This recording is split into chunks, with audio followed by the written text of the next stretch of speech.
2020 mungkin menjadi tahun yang berat bagi kita semua. Senin 2 Maret 2020, untuk pertama kalinya pemerintah Indonesia secara resmi mengumumkan kasus infeksi virus corona pertama di negeri ini.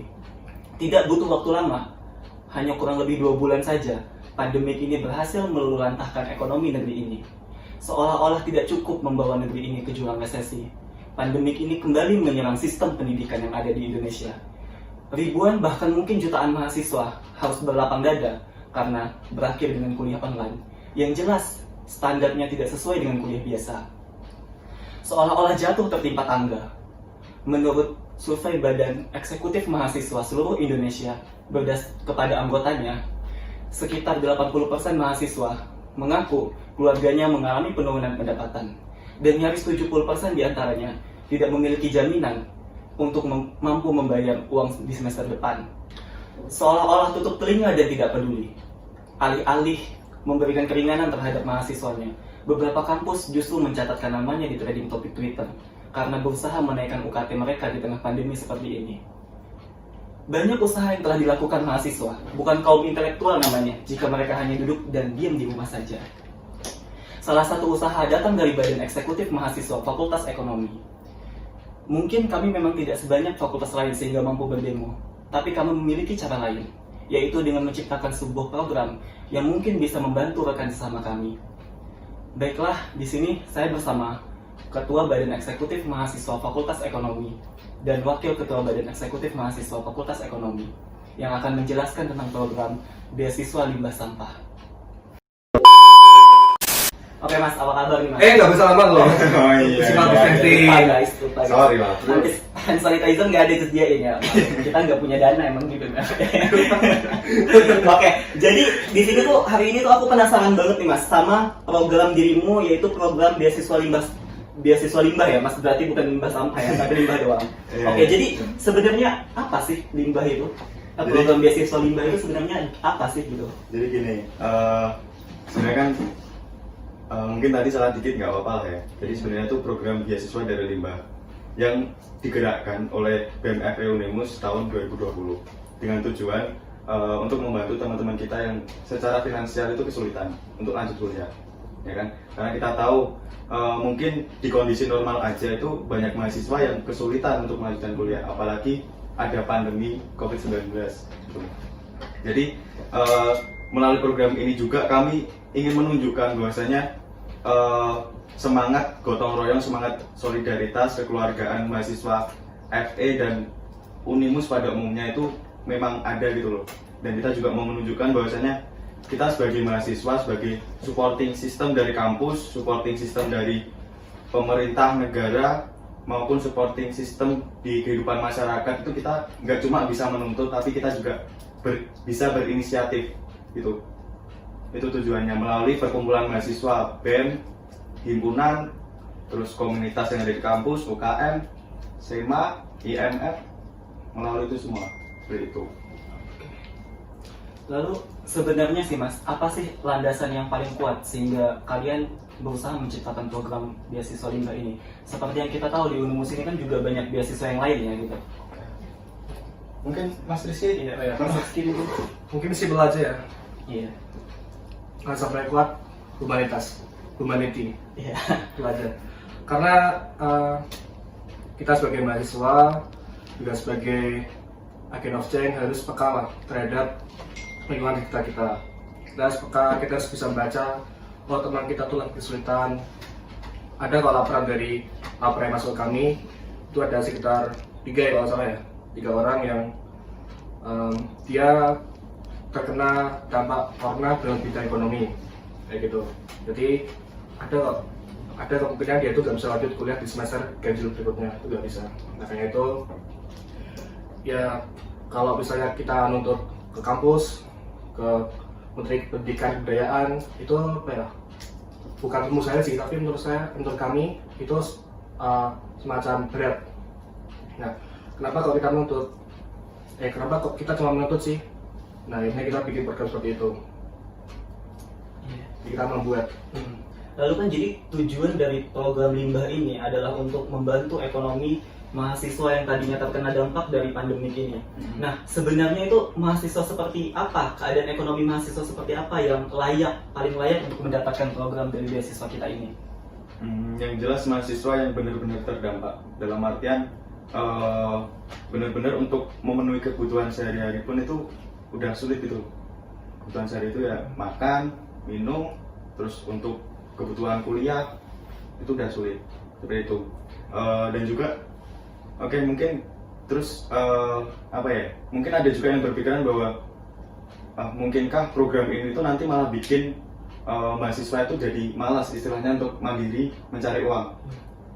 Menurutku ini statement yang kurang pas, tapi nggak masalah karena itu kan memang pemikiran pribadi teman-teman ya. Tapi gini, kita juga harus mikir panjang atau mikir jauh. Kita nggak cuma bisa mikir dari satu sudut pandang. Karena gini, logikanya gini, nggak semua orang itu beruntung atau punya kesempatan dalam artian ketika daftar kerja itu langsung diterima. Ada beberapa orang itu yang daftar sampai 10 kali baru bisa keterima. Itu baru mulai kerja, ya kan? Terus kita tarik rata-rata pendapatan lulusan SMA kalau kerja itu ya, entah di coffee shop, fotokopian maupun minimarket, toko swalayan lah. Itu rata-rata itu paling rendah 800 sampai paling tinggi itu sekitar 1,8 di Semarang ya. Itu. Untuk untuk pendapatan segitu. Sedangkan SPP di FE aja ya, ini di FE ya. Di FE itu di dua prodi itu hampir sama, sekitar 3,5 rata-rata. Ya kan? Walaupun mungkin di angkatan baru agak naik sedikit, makanya ditarik rata-rata. Coba kita pikir, pendapatan pertama, bulan pertama, kalau kondisinya itu tidak terlalu sulit ya, itu mahasiswa itu tetap harus nabung 3 bulan biar bisa bayar SPP. Minimal harus nabung 3 bulan, ya kan? Minimal itu harus nabung 3 bulan. Itu dengan pendapatan dia sendiri ya? Iya, pendapatan dia sendiri. Itu harus nabung 3 bulan.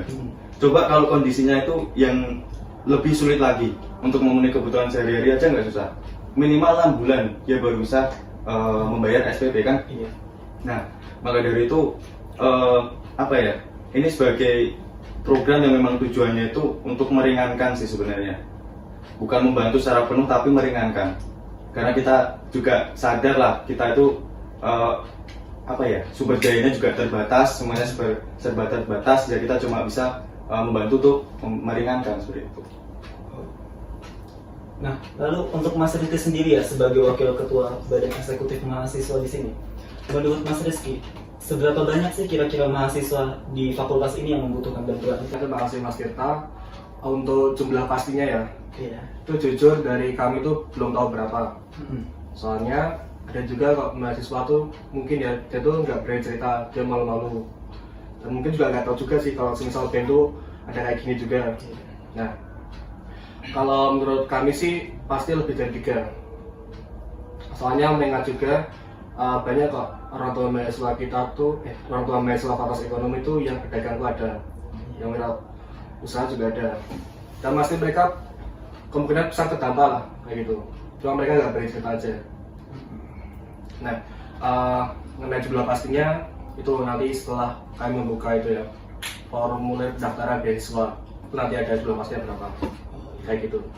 Memang sih ya, kadang kalau misalnya untuk masalah ekonomi itu emang lebih susah untuk kita mencari tahu ya. Sebenarnya sih ya, dari kayak misalnya ini kan mau membuat sebuah program, ini tuh tujuannya hanya untuk fakultas ekonomi sendiri di Universitas Muhammadiyah ini atau untuk keseluruhan? Sebenarnya untuk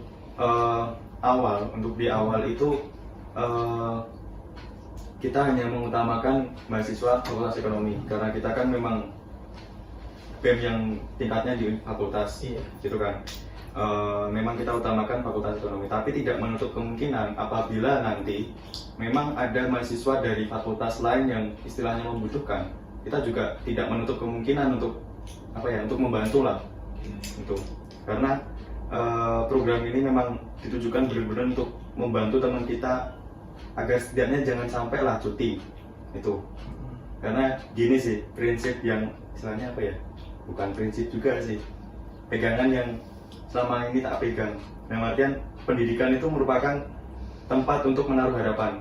Dalam artian harapan untuk menjadi orang sukses, harapan untuk merubah hidup itu melalui pendidikan.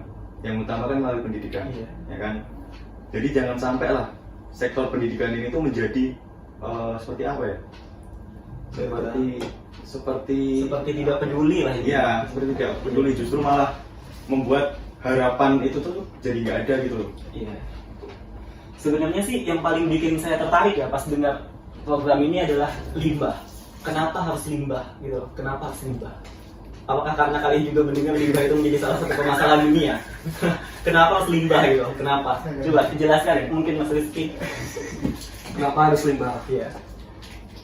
Karena mungkin dalam keadaan normal ya, itu mungkin kami bisa beasiswa tuh berupa uang tuh langsung bisa, uang tunai bisa, tapi berhubung ini lagi COVID-19 dan banyak sektor ekonomi yang terdampak, kami berpikirnya, oh mungkin masyarakat di luar sana tuh juga kekurangan uang, juga butuh uang. Nah, makanya itu kita cek alternatif lain, kira-kira apa sih yang bisa kita, apa istilahnya, kita bikin beasiswa. Oh, ternyata kita bikin lagi limbah jawabannya. Kita tiap hari itu mesti ngeluarin limbah rumah tangga ya, bukan limbah tubuh ya. Limbah rumah tangga ya. Nah, Seperti di sini kayak BAB nggak masuk yang kita kelola. Ya, kita limbah rumah tangga gitu. Seperti botol kaca, botol plastik juga bisa, dan juga kertas juga bisa, kayak gitu. Ada bahkan besi pun juga bisa, rosok bisa, kayak gitu. Karena kan terlebih juga kan kampus ya. Iya. Kampus kan setiap hari memakai kertas pastinya. Entah untuk membuat surat edaran, laporan, LPJ, proposal, dan lain sebagainya. Nah, kita bisa istilahnya daripada itu dibuang secara percuma, lebih baik kan kita konversikan menjadi dana lalu dikelola kan. Lalu untuk memberikan beasiswa ke teman-teman kita. Iya. Sungguh tidak disangka ini luar biasa ternyata ya ini. Lalu ini ya, bicara soal limbah. Limbah itu pasti butuh sesuatu yang disebut kayak tempat pengumpulannya dan kayak pengelolaannya. Nah, saya bertanya-tanya ini gimana sih manajemen dari pengelolaan si limbah itu nanti, atau mungkin langsung dijual jadi uang atau gimana? Jadi penasaran gitu loh, gimana sih program limbah ini dari si sampah itu sampai bisa menghasilkan jadi uang itu, gimana perjalanan si sampah itu? Mas Rizky mau jelasin apa? Iya, nggak usah jelaskan. Jadi kita ada program itu apa namanya? Mereka menaruh limbah ke kami, atau kita pick up limbah dari mereka. Nah, pick up itu areanya tuh Tembalang dan sekitarnya, Kedung Dui dan sekitarnya, pokoknya Limus dan sekitarnya. Ya intinya dekat-dekat kampus lah kayak gitu. Nah, untuk tempat pengumpulan sendiri, limbahnya itu kami taruh di PKM dulu, PKM BMFE dulu. PKM. Iya. Wow. Oke, selesai. Oke, lanjut Mas. Ya gimana lagi ya, soalnya kan kayak gitu kita nggak butuh PKM. PKM kan nggak terpakai deh. Terpakai lagi. Iya, seharusnya emang harus dievaluasi. Ya, setelah kami taruh di PKM dan kosnya mudrik, ntar kalau sampah itu sudah atau limbah itu sudah apa ya sekiranya cukup banyak, kita jual ke tukang rosok. Nah, bagi yang belum tahu rosok ya teman-teman, jadi rosok itu pengumpul sampah, bisa sampah apa namanya, besi, botol kaca, botol plastik, kardus dari kertas kayak gitu ya. Iya. Udah gitu. Udah. Nah, bicara tentang bla bla bla tentang ini segala macam limbah tadi, sebenarnya seberapa persen sih menurut kalian hal ini akan berhasil gitu loh? Efektivitas dari beasiswa ini kira-kira berapa persen sih akan berhasil gitu loh? Ya kita harus yakin dengan itu tadi Ya yakin dengan apa ya, dengan semangat gotong royong tadi, karena apa ya, harapannya program ini nanti tuh bisa berkelanjutan walaupun kami tidak menjabat lagi di periode sekarang ini, tapi di periode selanjutnya itu tetap ada gitu. Nah, untuk mendukung itu sebenarnya kami juga sedang menyiapkan apa ya, sebuah istilahnya apa ya, sistem atau program yang terintegrasi dengan ini tadi, program beasiswa tadi. Jadi nanti setiap semester itu akan ada dana pasti. Karena kan gini, setiap semester itu pasti ada mahasiswa yang membutuhkan bantuan secara finansial, pasti ada. Walaupun kondisi nggak corona pun itu pasti ada yang membutuhkan. Makanya harapannya ini tuh kedepannya itu tetap berjalan. Entah siapapun nanti ketua selanjutnya, harapannya ini tuh harus terus berjalan. Ya, mungkin sedikit tambahan ya. Jadi kami tuh nggak mematok berapa persen keberhasilannya. Selama kita baik, insya Allah pasti berhasil. Iya. Gak ada kan? Cukup religius. Iya. Jadi gini mas, kita tuh tidak mematok berapa persen kita akan berhasil. Iya. Nah, jika hanya kita baik dan ini bermanfaat untuk orang lain, insya Allah pasti berhasil. Cukup Dan religius. program ini lah. kan, ini kan continue juga nih, continue. Jadi nggak Iya. berarti di berarti kita. Udah. Nah, itu. Oke. Ntar lihat saya. Oh. Nah, jadi ya setelah semuanya itu sebenarnya ada nggak sih target dari program ini gitu loh, kayak yang oh kita harus tahun ini minimal harus dapat sekian gitu, ada nggak sih targetnya gitu? Untuk target jumlah kita dapat dananya itu nggak ada. Iya. Tapi minimal kita bisa bantu satu mahasiswa. Minimal itu. Minimal kita harus bisa bantu. Karena yakin sih program ini tuh pasti bisa berjalan sih. Karena memang niatnya baik juga, dan semoga kedepannya itu dapat dukungan dari berbagai pihak juga kayak gitu. Ada satu yang menurut aku tuh menarik ya di program limbah ini gitu. Kayak yang kita semua tahu, mungkin gak hanya di fakultas kita aja, mungkin di semua fakultas yang ada di seluruh Indonesia ini, di semua universitas yang ada di seluruh Indonesia ini. Kalau misalnya kita mau ngajuin dana itu susah banget kan ke kampus kan. Nah, sementara tadi tuh di sini tuh saya sempat dengar katanya tuh kayak yang kita bakalan jemput sampah itu, kita bakalan pick up sendiri sampah itu dari tempat kita ke orang yang mau ngasih sampah itu kan.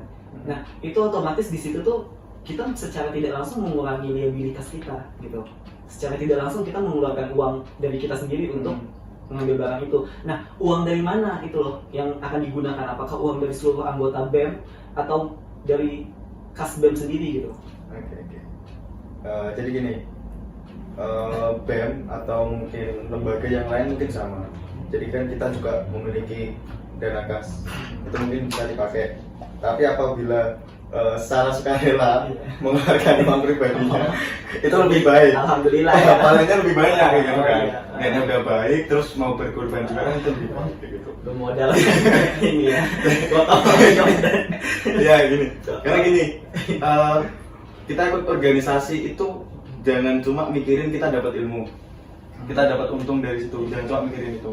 Tapi tujuan kita ikut organisasi adalah kita bisa ngasih manfaat ke orang lain. Nah, Itu sih. dengar teman-teman. Itu sih. Kok Apalagi Pak Gubernur kita tentang organisasi.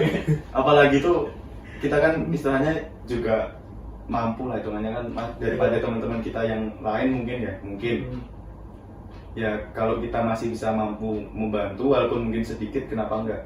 Dengan kita misal ke kampus pun ngurus proposal kegiatan, itu kan sebenarnya juga secara tidak langsung ngasih manfaat juga ke Iya. teman-teman kan kayak gitu. Oke sih. Dengan pertanyaan terakhir ya. Pertanyaan Oke. paling terakhir ini. Nah, program sampah ini kan tujuannya adalah membantu mahasiswa secara langsung gitu loh. Nah, sebenarnya mungkin ini pertanyaan yang mungkin agak gimana gitu ya dalam kutipan sebagai kita seorang mahasiswa, seharusnya kita tidak mempertanyakan hal seperti ini. Tapi nggak ada salahnya sebagai kaum intelektual kita mempertanyakan hal seperti ini. Program limbah ini sebenarnya itu murni hanya untuk membantu atau adalah bentuk salah satu sindiran terhadap universitas-universitas, enggak universitas kita aja tapi universitas lain yang seolah-olah tutup telinga dengan masalah mahasiswanya saat ini gitu. Sebenarnya apakah bentuk sindiran atau pure hanya ingin membantu aja gitu? Jujur gitu. Jujur aja gitu. Kalau dari kami pribadi ya, untuk niatan menyindir itu nggak ada. Iya. Serius nggak ada, serius. Karena memang niat kami adalah benar-benar membantu. Karena ketika waktu itu kami dapat laporan bahwasanya ada mahasiswa FE yang mau cuti kuliah untuk semester depan, itu kami langsung berinisiatif untuk mengadakan program ini. Jadi memang tidak ada niatan untuk menyindir. Karena balik tadi yang tak omongin di awal kan, kita sebagai supporting system itu kita juga harus bisa membantu memecahkan permasalahan. Kita jangan cuma bisa nuntut. Iya benar. Itu. Mungkin Mas Rizky Iya. ada Baru coba ngomong Mas. Oke lanjut. Jadi tadi seperti yang udah bilang Mas Mudrik ya, ini adalah pure murni hasil apa ya istilahnya humanitas kita sendiri, humanity kita sendiri. Kita tuh nggak ada kok niatan nyindir kampus lain, nyindir rektor, nyindir menteri, apapun tuh kita nggak ada. Yang nggak tahu ya kalau netizen bilang gimana, kayak gitu. Nah, jadi apa ya? Secara garis besar ya kita bikin ini tuh karena kita bikin ini bukan karena kita tuh kaya, bukan karena BEM kita tuh kaya, tapi kita tahu kok rasanya kehilangan itu kayak gimana, rasanya BEM itu kayak gimana, kayak gitu ya. Kok banget ya. Oke. Udah Mas, udah. Udah. Jadi gini, yang perlu ditekankan gini, apa ya?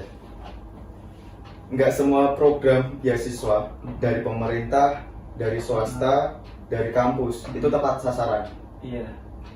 Dan juga nggak semua program beasiswa itu tertuju pada yang kurang mampu. Tapi ada program beasiswa untuk yang berprestasi, untuk aktivis juga ada, ya kan? Jadi kami yakin kok mungkin sekitar 10% itu ada salah satu yang nggak tepat sasaran gitu. Dari 100%, 10% itu ada yang nggak tepat sasaran, kayak gitu. Misal sebenarnya cukup mampu, tapi berhubung ada faktor yang lain, makanya dia bisa dapat beasiswa, kayak gitu. Jadi kan dalam rangka untuk apa ya istilahnya ya, membackup kekurangan itu, makanya kami juga berinisiatif. Sebenarnya kan untuk program beasiswa ini kan memang dari kampus-kampus yang lain itu beberapa udah ada yang melaksanakan, bahkan ada yang secara mandiri, bukan dari lembaga mahasiswa seperti BEM atau itu, tapi benar-benar kelompok mahasiswa kayak gitu. Jadi yang apa ya, yang secara administrasi atau hukum saja mereka istilahnya untuk memanfaatkan sumber daya itu nggak ada, mereka aja bisa. Kenapa kita yang sebagai lembaga mahasiswa yang mempunyai secara istilahnya secara sah administrasi, mempunyai sumber daya juga, bahkan kita juga bisa apa ya, memiliki suatu kewenangan lah, masa kita nggak bisa ngelakuin kayak gitu. Itu sih.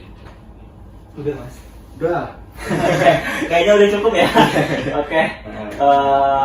Baik, saya ucapkan terima kasih kepada Bapak Gubernur Badan Eksekutif Mahasiswa Fakultas Ekonomi Universitas Muhammadiyah Semarang dan Mas Wakilnya. Jadi ya seperti yang Mas dan Mas Mudrik dan Mas Rizky bilang tadi adalah kita mahasiswa nggak hanya bisa untuk menuntut gitu loh, kita juga bisa kok memberikan aksi nyata untuk membantu teman-teman kita. Ini bukan tentang untuk menyindir kampus atau bagaimana, tapi ini tentang rasa, tentang peduli gimana rasanya kehilangan teman hanya karena dia tidak mampu membayar uang kuliah. Demikian yang dapat saya sampaikan. Assalamualaikum warahmatullahi wabarakatuh. Bukan Bapak.